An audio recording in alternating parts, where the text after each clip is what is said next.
Getting your child vaccinated against flu this winter could stop them becoming seriously ill and stop flu spreading to family or friends. There's no needle, just a squirt up the nose. If your child is aged 2 to 3, in primary school or secondary years 7 to 9, make sure you take up the offer made by your GP practice or school vaccination team. Protect your child from flu. Get vaccinated, get protected. Go to nhs.uk to find out more. This is Our People podcast, telling the stories behind South Tyneside and Sunderland NHS Foundation Trust.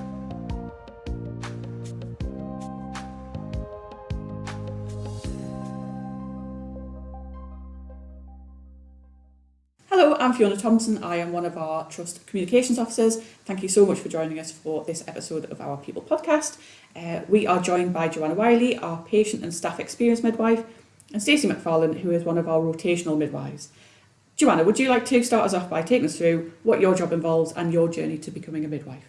No problem. So I'm Joanna Wylie. I have been a midwife for coming up nearly 10 years. I've worked and trained in local trusts and been with South Tyneside and Sunderland for that time. I've been based mainly at the midwifery-led birth centre at South Tyneside, but also worked at Sunderland as well. And then the past few months I've been working as the Patient and Staff Experience Midwife, which is absolutely fantastic. It means that I get to focus on staff and patient improvement, which is all the nice things really, including this podcast, so that's good. And what inspired you to become a midwife in the first place? What sparked your interest? Lots of things really. I always thought that being a midwife would be a lovely profession, caring for mums and babies. But actually what sparked my idea was when I was at school. So I was at school and we had to do a health and social project on a profession, and I got given a midwife to go and research. And it happened that my next door neighbour at the time was a midwife. And she let me go to the local maternity unit and interview her and go around the unit.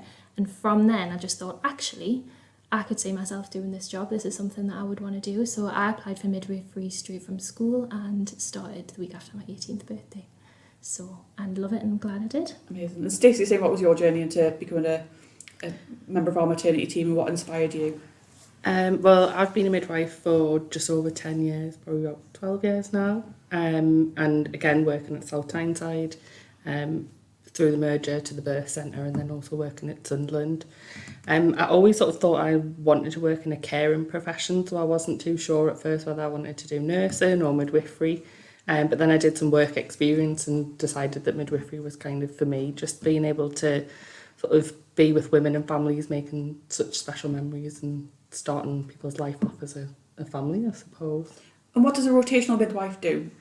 So we're basically midwives who are based in a certain area for a certain amount of time, and then we may be rotated. So we may work on the delivery suite, but then we can also be rotated to the antenatal postnatal ward, into the antenatal clinic, or possibly into the community, just depending on where the services are needed.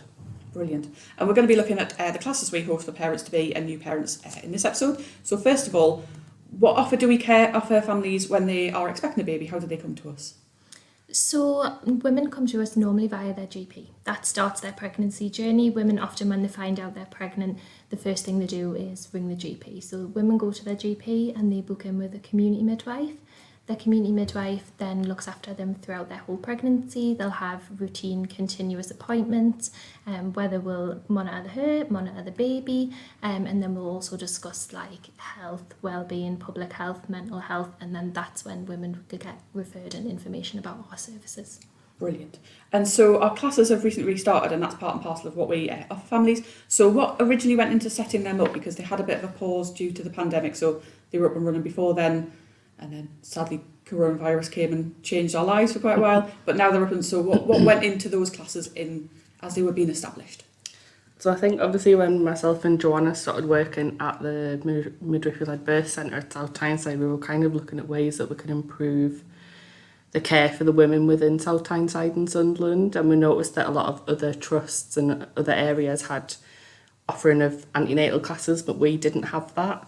And we'd done a little bit of research. I had just been speaking to some friends, some family about kind of what they know. about looking after a baby, having a baby, what to expect. And it was quite clear, I think, from people that we'd spoke to, that not a lot of people have even ever held a baby or sort of know what to do. So we decided that we would have a little look and see what was kind of out there in terms of classes. And we use lots of information from like Public Health England, just to decide what we really put in our classes. Originally there were quite big classes that women could just drop in, and we had 4 sessions covering sort of 4 different areas, which were really quite well attended with partners as well. Oh yeah, we've got like one class we had 60 people. It was madness, but it was good. Yeah. Good, because Joanna, you were also heavily involved in kind of putting together these courses, Yes. so you were given quite the free rein to help put them together. So how did you put together the nuts and bolts of the sessions? Well, I think myself and Stacey always had a really big interest in sort of public health. So we've always had an interest in education, public health, empowering women. And I think Stacey would agree, it was myself that was like sort of pushing very much for these classes to go ahead, and we literally did it ourselves. So we gathered all the information, as Stacey said, we asked people, gathered information, spoke to community midwives, looked at other areas, researched other areas, went to other trusts, and then we sat together, and it took a long time and made all the presentations and then had to get them all approved and signed off by everybody. But the investment's absolutely been worth it in terms of how you've seen them help people. Oh, 100%. So as we sort of said, originally in about 2019 we started them up, and we had 4 sessions. They were open to mums and partners, or mums and just anybody they wanted to bring with them. These classes were so well attended. Like I said, we got like 30, 40, and one time we got 60 people attend, didn't we? Yeah. And we did 4 separate sessions. Then when COVID hit, we had to change things. And so what we did was we had to unfortunately stop all of our sessions. So myself and Stacey, and with your help in the comms team, recorded online versions of these videos that are still up and online now, and people still watch them, and we get fantastic feedback on them, and some of them are on over 80,000 views. And there's a comment on people in America, people all over, that people have watched them. So I think we'd say that was quite successful. But then luckily, COVID has decreased and everything is getting so much better, so we've been able to restart with service again. So because of that, we had a chance to look at what we were doing and think about what we wanted to do now and what we wanted to do going forward. So we've sort of restarted things again.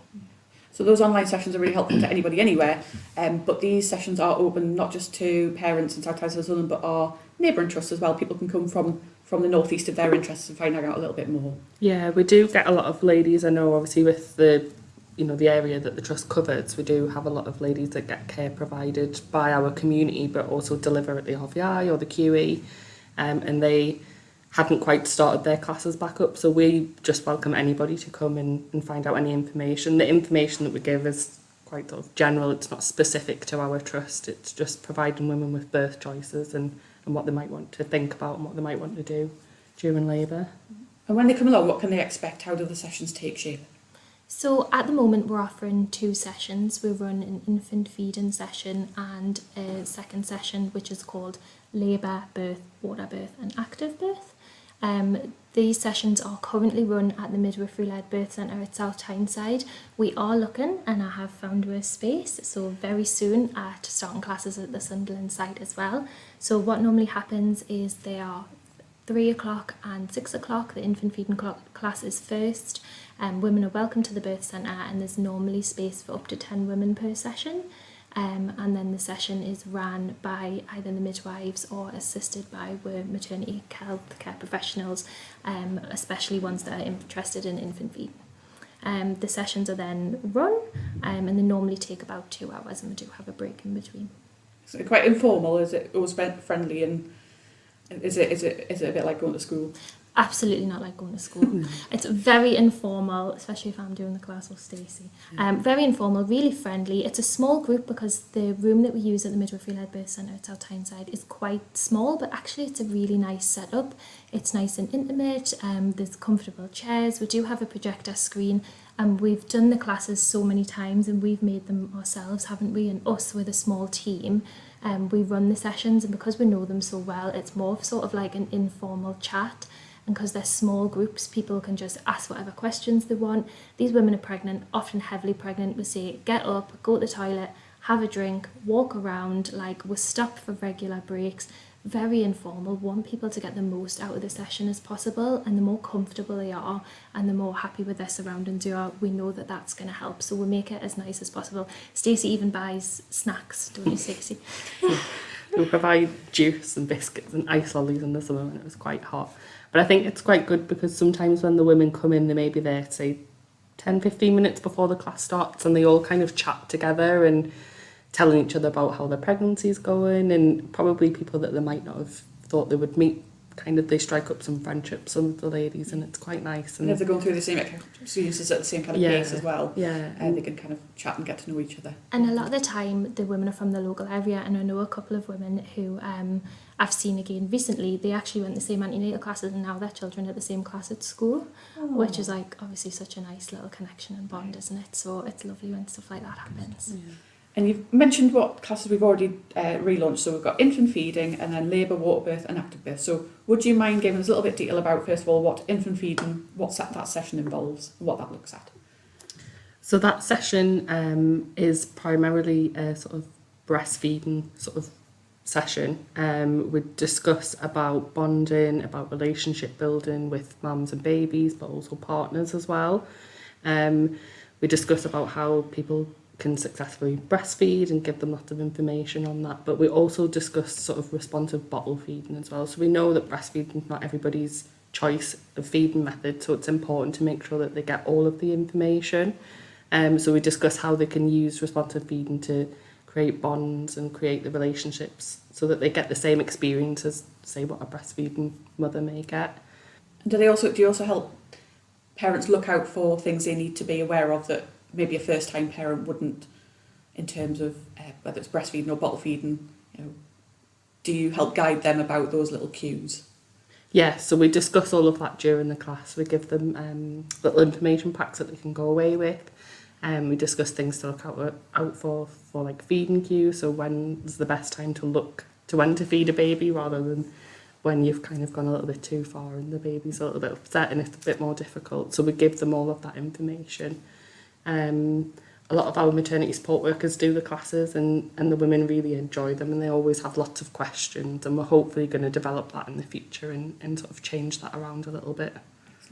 And what about the labour, water birth and active birth session? So I absolutely love this session. I know I'm biased because we made it, but it is just so fantastic, and the response we get from women from this session is amazing. So what we created, this class we go through the labour journey. Women always ask, how am I going to know when I'm going into labour? Especially if it's their first baby, or even if it's their second or third. Sometimes it happens quickly, or sometimes they can't remember. So we literally go through the process of your body going into labour. We'll go through contractions, we'll go through what labour's like. We'll give a very honest opinion and give women the facts. And we also tell them how amazing their bodies are, and go through the actual mechanics of giving birth, the different stages, and go through the delivery of a baby. Because I think a lot of people, like I'm sure even you sitting here now, will be thinking, oh yeah, delivering a baby, but how it actually happens and the actual process of that, we'll go through that. We'll go through the delivery of the placenta, skin to skin, cord care.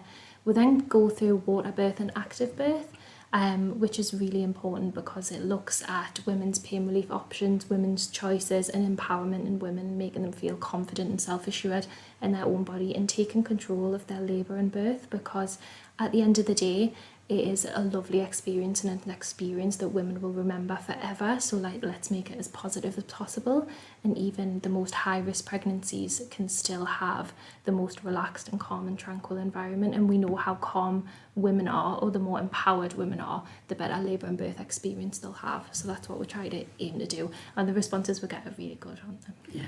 Does it often change people's initial thoughts on their birth plan? Absolutely. So we do give women... I think we get that a lot in the feedback as well, don't we? A lot of people maybe haven't considered a water birth or considered even being active during birth. Women tend to focus being on the bed and kind of thinking they're going to be on monitors and they can't move around. So I think even going through that part of the session changes people's mindset a lot, and women often write that on the feedback, like, I never thought about doing this, but I'm going to try and give it like give it a try when I go into labour. And I think it's about it's about that connection between the woman and the midwife and the maternity department. It's not being afraid to take control of your own labour. Like, some people are confident people and other people aren't as confident, and it's all about, if you want to have music on in your labour, you have music on. If you want to take your own pillow, you want to take your own dressing gown, you want to take a cuddly toy, a room spray, like fake candles, you do that. And it's about saying what you can have, what you can do, and making women aware of that. Giving birth is a special time and the environment's really important, so it's just putting the emphasis back on women and giving them that empowerment, and being like, by midwives who work at both maternity units, for saying it's okay for you to do these things, and actually it's welcomed. We like it. It makes our shifts more enjoyable and it makes the experience nicer for everybody, doesn't it? And I think women are like, oh, okay. Like, and they definitely write that down, don't they? And a lot of them, I think we've noticed from the classes, a lot more women like bring things in with them than have previously, which is really good. And I guess until you have those conversations, or because you even realise you can have them, you just don't know what you can do to make it your experience. What do we mean by active birth as well? Is that moving around? What does that term mean? So I would say active birth, is really the focus on movement, so being upright. We focus active birth really using sort of nature's natural gravity to help the progress of labour and help delivery. Moving around. We can get obviously our labour beds both at the birth centre and at Sunderland. We can get them into loads of different positions that women can manoeuvre on them. Things again that women didn't even know that we were able to do. We have birthing balls, so even using birthing balls during labour and just that position and that pressure and the gravity can help sort of progress the labour quite quickly. And help make them more comfortable as well. Yeah, so a lot of the research that obviously we discovered, didn't we, when we were creating these classes, a lot of the research is linked to active birth. It increases women's satisfaction with their birth outcome, and it also increases their chance of sort of either having a normal delivery or having a positive birth outcome. So I don't mean they've got to walk around the whole time they're in labour, but I think women's perception, along with what my perception was before I came into midwifery, I think a lot of, because what the media portrays is being in bed when you're in labour, and particularly in lithotomy or like in stirrups, because that's what we see on social media, when actually when you research it, or us as midwives know that women give birth in all different kinds of positions and in all different kinds of places, and it's about empowering women to go where your body feels most comfortable, and we will work with you and we'll support you to do that, because actually it's better for you and better for the baby. Some of the most beautiful deliveries are in the pool, or when people are standing, or people are on all fours, and sometimes women find the least comfortable place for them is actually being on the bed, flat on their back. So it's just about encouraging women to do that and not being frightened to do so. But again, I think that works really well, doesn't it? And I think that's improving as well, aren't we? We're seeing lots of women that are like, I want to stand up, I want to do this, and that's absolutely fine. So whatever feels right for you. Yeah, absolutely. Brilliant. And these courses are underway, but we've also planned to roll some others out. So one of them will be birth empowerment. What does that cover? So the birth empowerment was kind of thought up with two of the other midwives that work at the birth centre who'd done a lot of work on hypnobirthing. So they didn't want to do a specific hypnobirthing course related to hypnobirthing, so they decided to call it birth empowerment. And again, I think it's a lot like what Joanna's covered. We try through all of our classes to give women lots of information to make them feel empowered, but it goes through a lot of relaxation methods with them, and how they can use active birth, how they can use aromatherapy, and how they can sort of put all of those things together to get the birth that they hopefully want to achieve. We also do one for dads, an education session. So what does that specifically look at? So, when before COVID, we used to do our sessions, like I said earlier, they were for women and to bring a support person with them, either their partner, or it might be the baby's dad, or whoever they wanted to bring. Because obviously COVID hit, and now we still do have reduced numbers, so as I said, we can only hold a session for up to 10 women, and that looks like it'll continue for a little while now. So because of that, what we have created is a session for dads, and that doesn't mean that we're leaving out anybody else who's partners or anyone who has any other different circumstances, because we haven't, but we'll go over that in a second. But simply because most of the demographic is dads. So what we've created is a class for the dads to come along to. It talks about it gives them an overview of women's pregnancies. It gives them an overview of how amazing women's bodies are, how amazing women are and what they go through and how they deal with it like absolute champions, and how they can support their women through this. It then goes through labour and birth. So we discuss the process of labour and birth, particularly emphasise on details like how long it'll take, what they should bring, how they can support their partner, doing a trial run, packing a bag. And honestly, I think people thought we were a little bit crazy when we came up with the idea for the dad session, and especially because the time slot we were given was originally a Friday night. So they were like, oh yeah, that's not going to work. But actually they were so well attended, and we are going to start running them again soon. And dads would come and they'd have their notepads and they would like write loads of things and they'd ask loads of questions. And then the same as the women's class, they get to then meet dads who are having babies at the same time. And for some of them, they don't know, some people don't know anyone else having a baby, and they would add each other on Facebook, and it worked really well. So hopefully we'll be starting that again soon, and it's something we definitely enjoyed. Are they often quite nervous? Do they come along and do you kind of see a change in there? Oh, like madness. Like they come and I think they're more nervous than the women. Like really, they seem really anxious, really nervous. They've got loads and loads of questions, and it's so different, isn't it, doing the dad's class to doing the women's class. Like they're more factual. They want the facts. They want you to tell them how it is and then tell them how they can help. And I think little things that would say, like always have change for the parking, make sure you've done a trial run, make sure you know the numbers and you have the numbers saved in your phone, like little things. And they're like, oh yeah. And you can see them making notes. And I think the feedback we got from the dad's classes was really, really good. So we can't wait to start them again. Gives them a better experience all round as well. I think the main thing that we thought as well, sorry Stacey, you know what I'm like, just chatting on. I think the main thing that we realised as well is the time limit.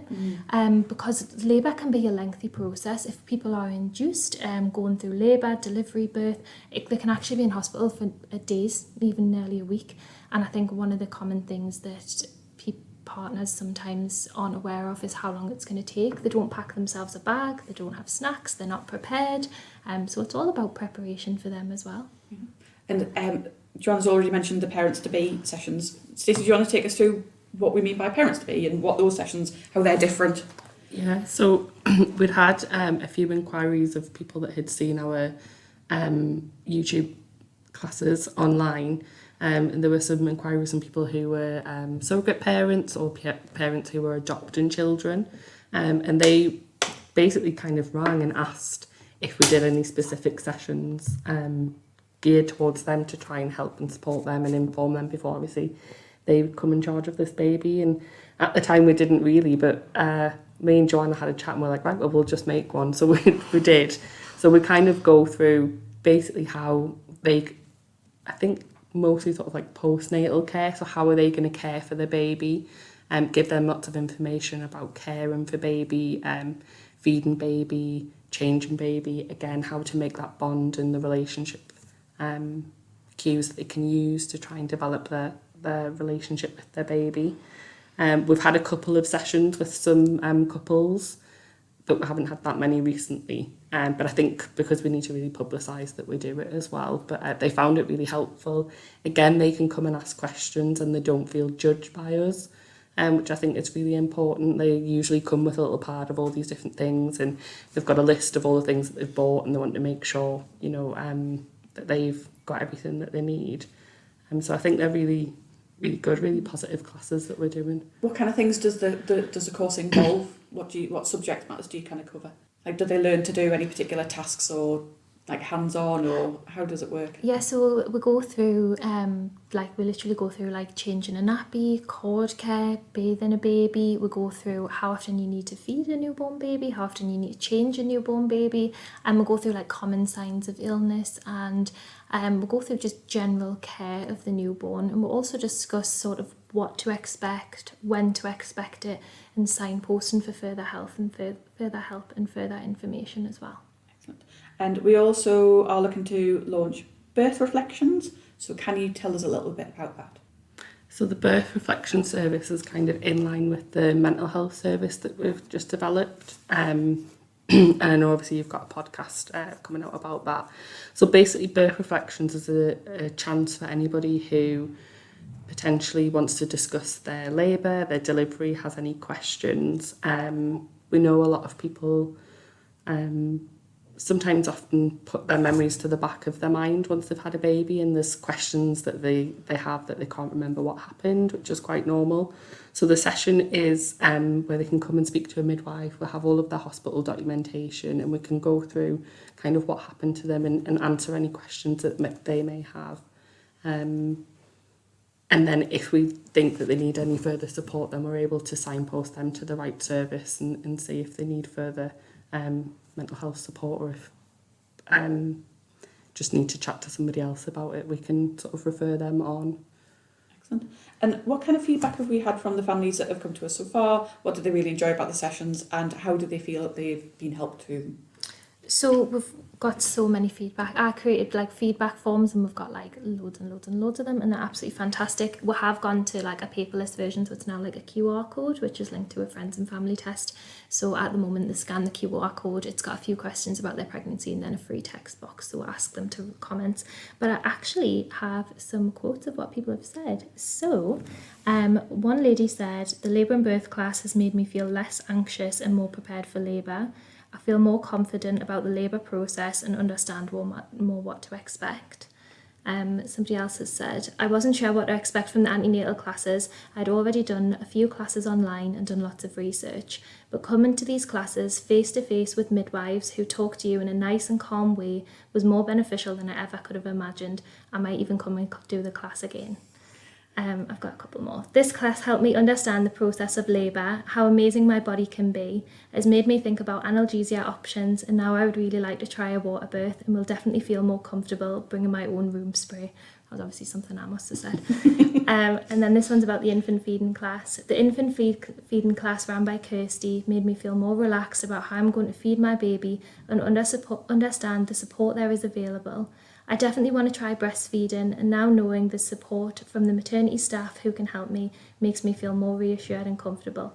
Thank you for the class, it was fantastic." And that must be so rewarding to hear when people have got comments that make you feel like all your work's worth it and they've made a real difference. Yeah, I think it definitely is. I think we get a lot of comments of women when they come in. You know, a lot of people come into Delivery Suite will often say, "Oh, I've watched your classes online," or "You did my class the other week," and I get a bit shy about it, but Joanna loves it really. But it is really rewarding because you know that you're making a difference. Without those classes, those women might not have necessarily had that information. So I think it is quite a rewarding thing to do, and hopefully we can get more of the midwives involved in doing it. And it must be helpful to get to know the mums and dads as well during the pregnancy and just to check on them afterwards as well. Is it quite nice to kind of build those relationships and so that they can get to know you and the department a little bit more? Oh, absolutely. Like, it's so lovely for us, isn't it, when a couple then comes in who you've seen in one of the classes, because you already sort of have a bond, you already have a connection, and it just makes them feel more comfortable and makes you feel more comfortable. And I think like you just have this extra special little bond. So it is really nice. And I think we know from doing the classes that it really does help people, it benefits people, and they do go on to have a better experience in a way because they are more prepared. And I think the more prepared people are, the more they understand the process, the more they realise what's normal and the less anxious they are. So I definitely think they're really beneficial. Excellent. Where can people find out a little bit more if they're interested in getting involved? So we have got things publicised on our maternity Facebook page with contact numbers and how they can book in to attend the classes. But there's also a link on the hospital website page, so under the maternity section. So it's still under our classes, and there's some information there on how they can book in, but there's also the links to the YouTube videos, which again are similar to the classes that we're doing at the moment. They've just rejigged a little bit. So people can obviously access that from home if they didn't want to come to the class. But usually they ring up and someone in the antenatal clinic, the reception staff, will book them in, and they may ask them just a few questions about when they're due to have their baby, just so we can book them in with enough time and make sure that they've got enough time between the class and obviously giving birth. Because do they need to come at a certain point in their pregnancy, or is it as soon as they're aware that they're expecting? Ideally, I mean, it's, you know, we would never turn anybody away. So if they could say, I could only come at this gestation, at this many weeks pregnant, we'd say absolutely. But ideally, we say from 32 weeks onwards, simply just because I think that's when you're more sort of preparing for labour and birth, you're more thinking about the infant feed, and you're more sort of in that mindset. You might have already done a little bit of research yourself, and then I think we want women to still remember what we've said at the class. I think if we do it too early, you then might forget what we've said. So I think it is quite handy, but then you don't want to leave it too late and women give birth and miss out. So I think we'll normally say from 32 weeks onwards. And Stacey, you mentioned the Facebook page that's especially set up for the maternity team. Joanna, what's the name of that, so if anybody wants to find it, they can easily... So if people just go onto Facebook and they search South Tyneside and Sunderland NHS Foundation Trust Maternity, the Facebook page will come up. It's a little icon of a stork carrying a baby, so I don't think you can miss it. We'll post on there weekly and just remind people about the classes. I know Stacey mentioned all the ways that women can access the classes, but the community midwives do have leaflets about the classes as well, so they can find out the information from their community midwives as well. Brilliant. Thank you so much for giving us a rundown. I hope that's been interesting to anybody due to welcome a little one. Joanna and Stacey, thank you very much. Thank you so much. Thanks for joining us for this episode of our People podcast. We hope you enjoyed it, and check out our other stories. Hit subscribe to keep up with the latest and catch up with what we've been up to on our Twitter, Facebook and Instagram pages. Just search for our name.